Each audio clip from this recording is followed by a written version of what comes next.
disappears offensively.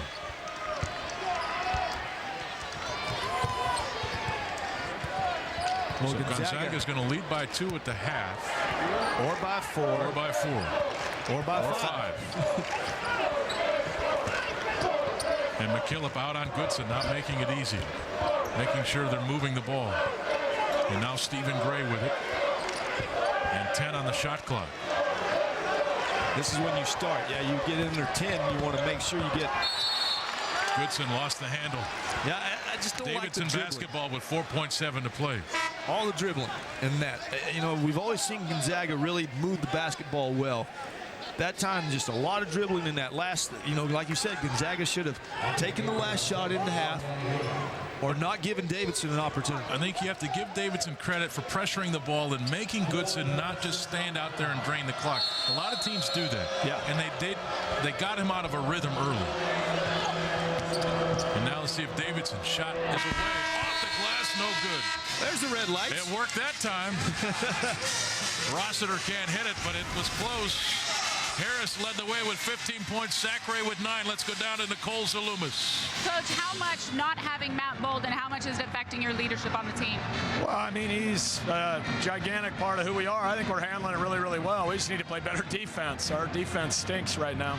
We've seen a lot of young guys out there, 3 freshmen, 2 sophomores. What are you seeing from the youth movement? Well, I think having Matt out, that's exposing us a lot on the defense. We need his experience because Davidson is so well at reading how you play screens and passing and cutting, and those freshmen are a little bit confused out there with a lot of that. But there were stretches of good basketball there. We just got to we got through the half with Rob having 2 and Steve having 2 and survived it, so hopefully they can play a little bit longer this half. All right, Coach, good luck in the second half. Guys? Thank you, Coach. Thank you, Nicole. Elias Harris led Gonzaga with 15 points. Goodson with 7.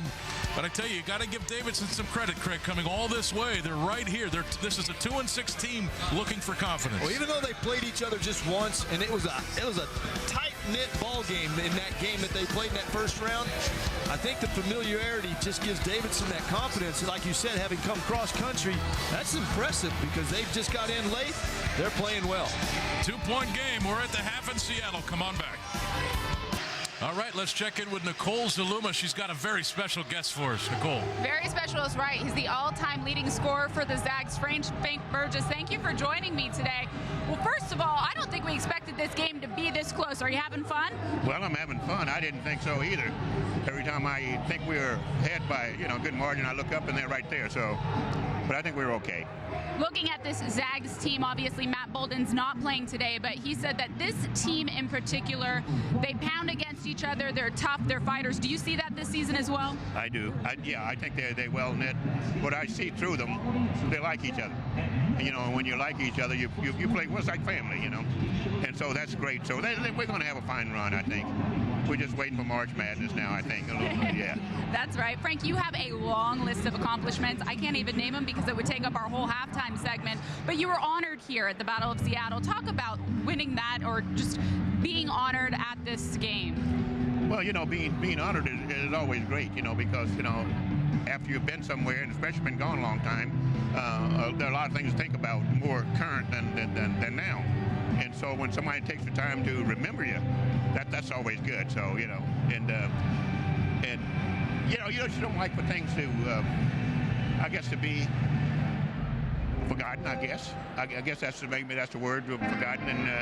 But it's about these guys. I come to see these guys play, and they do things, and it's a little different game than when I played. But I enjoyed it. You play in your own time, That's the only time you can play.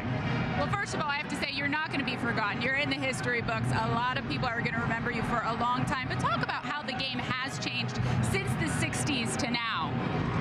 I didn't understand that. How has the game changed from the 60s well, changed. to now? I think they play more above the rim.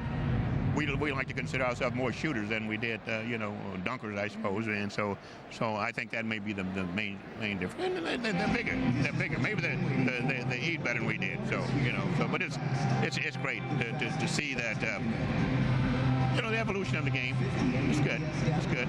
Okay, Frank, I have to ask you this. What is your prediction for the Gonzaga this season?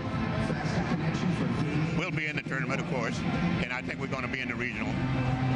we just got to settle down and do things. And like I said, we do it as a team. You know, one night is one way, and the next night is another way in terms of who's making the best contribution. And I think that's the kind of team we got. So it's going to be great. But we have to get Bolden back in the game. Oh, sure. He took quite a hit the other night. So I think it's best to do what's happening here tonight. Gonzaga legend. Thank you, Frank Burgess, for joining us. Guys, back to you. Thanks, Frank. Thanks, Nicole. And Craig Germany stepping up.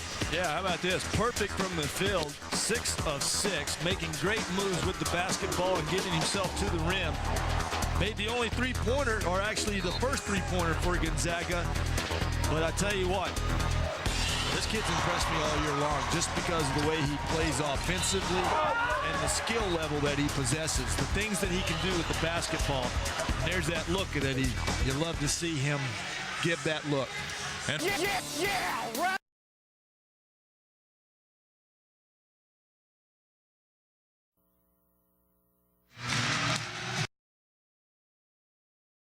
UC Santa Barbara, Wednesday, December 30th at 6 p.m. And welcome back. It'll be Gonzaga basketball to start the second half. But first, we go to Nicole Zalumis. Well, guys, I talked to Coach McKillop. He said that, of course, this Gonzaga team is young, but they've been able to take advantage of the paint. It's amazing how such a young team has been able to hold them off on the runs. They're going to be rested, this Gonzaga team, with the guys on the bench. So McKillop says his guys need to be rested and ready to play in the second half as well. Thank you, Nicole. You know, Davidson's got some youth as well, Craig. I mean, when you look at Jake Cohen's a freshman, J.P. Kuhlman's a freshman. These are two starters for this Wildcat team. And you know their conditioning is outstanding. I think you can just look at them and just see that they're all in very good shape.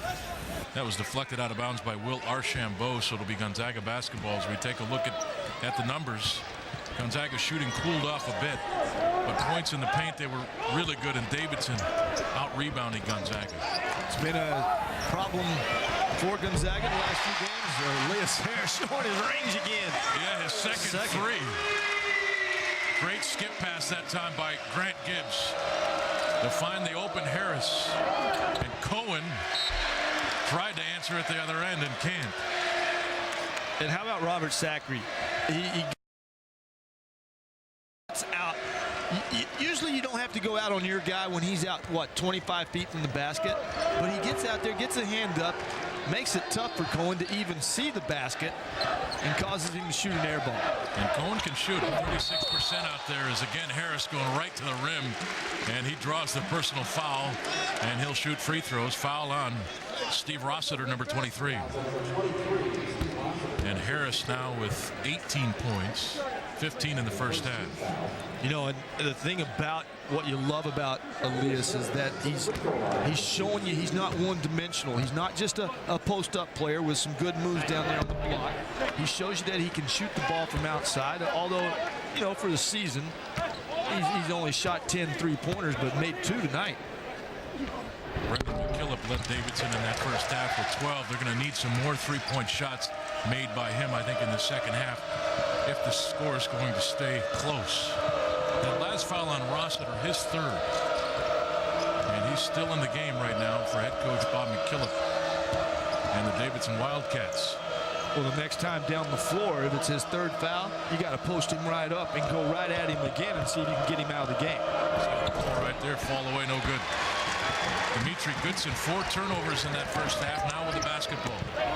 Yeah, a couple of those were just like right off of his fingertips. He couldn't quite control it. But if you're going to be the point guard in this kind of a game, you make sure you take care of the basketball. Gibbs, great pass. Sacre with the great finish. It was bumped under there too, no foul.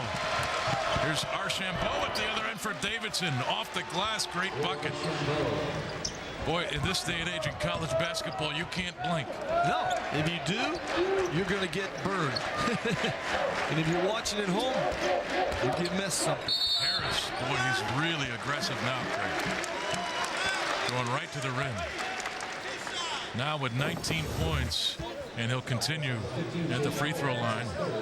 Again, great position by Rob. Yeah, and he continued to walk him up the paint. And if you stay where you're at below that block, Grant has no chance of getting that ball into you. But if you start walking the defender up, he's got to get way up higher on the high side. bam, you get an open look at the basket. Harris now 4 of 7 from the free throw line.